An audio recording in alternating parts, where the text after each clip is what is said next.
Esam tagad Seišelās un kaifojam, izbaudam dabu, ūdeni, sauli, vietējo ēdienu. Pamostamies ar šādu kaifīgu skatu uz kalniem un uz okeānu. Vienkārši ļaujamies, vienkārši esam. Neko neiespringstam, nedomājam, īpaši neplānojam. Un tā ir tāda baigi foršā sajūta, ka tev nav nekur jāskrien.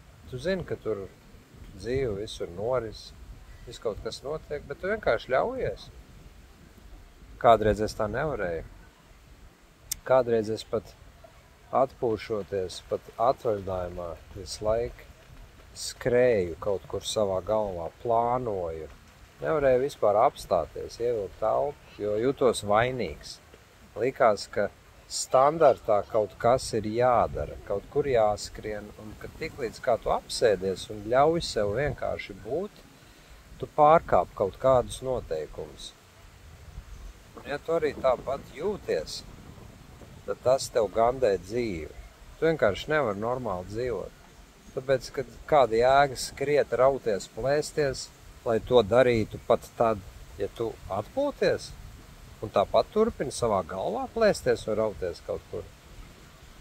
Ja tev tā ir, tad visticamāk, kaut kur agrā bērnībā, un iespējams tu pat neatceries, tev šīs te visas sajūtas tika izveidotas. Tev iedotas viņas tika. Un aiz tā vienmēr ir kāds, kas to tev izdarīja, ko tu visticamāk pat neapzinies, ka tas tā notika. Tagad tu dzīvo ar šo trauksmes sajūtu, un tev tas vienkārši šķiet, ka tas ir tā normāli, tā tam jābūt. Visu laiku kaut kur jāskrien, pa kaut ko jāuztraucās, trauksmē jābūt. Tu skaties uz citiem cilvēkiem, kas tādi mierīgi, un tu varbūt domā, gan jau viņš tur tēlo, vai arī tu pat par to tā neaizdomājies. Jo tu jau visu dzīvi izjūti caur sevi, caur savu prizmu, caur saviem uzskatiem, caur saviem maņu orgāniem. Tu jau nevari dzīvot caur citu cilvēku sajūtām, tikai caur savējām. Un tās tavējās sajūtas arī ir šī trauksme, nemitīgā darbošanās vajadzība. Un tad, kad tu gribi atslēgties no tās skriešanas un trokšņa, tad tu izmanto kaut kādus stimulātorus, piemēram, iedzer, un tad tu vari atslēgties, un daudz veidi ir, kā to var izdarīt. Un arī šeit pat hotelī, to jau var redzēt, ko vairums cilvēku vajag, ko viņi pieprasa. Alkohols, saldumi, lietas, kas dod to dopamīnu. Jo savādāk jau tu nevari izbaudīt neko, ja nav tas papildus mākslīgais dopamīns, jo iekšā ir tāda trauksme, tāds nemieris, ka to vajag kaut kādā veidā mīkstināt, dot sev to ilūziju, kad var dzīvē jau kaut ko pabaudīt.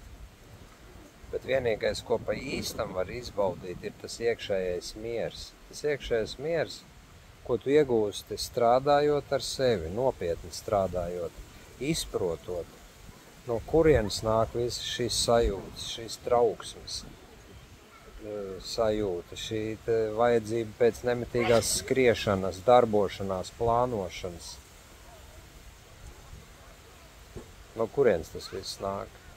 To visu var izprast, saprast, izstrādāt, integrēt un palaist.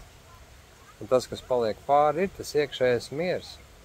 Un tad tu vari sākt savienoties ar savu patieso būtību, izjust sevi, izjust, kā tu jūties patiešām, sajust savu ķermeni, saprast, ka tu varbūt negribi regulāri pārēsties, lietot alkoholu vai kādas citas vielas. Sajust, ka tavs ķermenis saka, nē, man tagad pietiek. Tas ir darbs, tas ir nopietnas darbs ar seviem. Un savā laikā to es arī izdarīju. Es samaksāju speciālistam, kurš man palīdzēja to visu izstrādāt, saprast, apzināties, integrēt, palaist.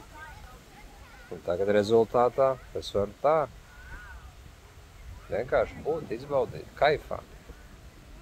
Bez tās nemitīgās sajūtas, kad Viss ir viena milzīga, liela trauksme. Tālūk. Un tagad arī es ar to pats nodarbojos. Esmu kļuvis par hipnokouču. Tā ir mana jaunā nodarbošanās, un tas ir arī mans aicinājums. Jo lielāka kaifa nevar būt, kā palīdzēt citam sasniegt to, ko tu pats esi sasniedzis.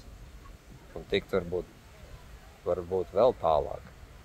Tā kā, ja tev tas kaut kādā veidā uzrunāja, tu vari droši nākt pie manis, pie Roberta, uz izaugsmesterapija.com, piesakies uz brīvo konsultāciju, un mēs apskatīsim tavas problēmas būtību, kas tev neļauj virzīties uz priekšu, un tieši kas bloķē tevī to dzīvības spēku, vai arī kas izraisa to trauksmi.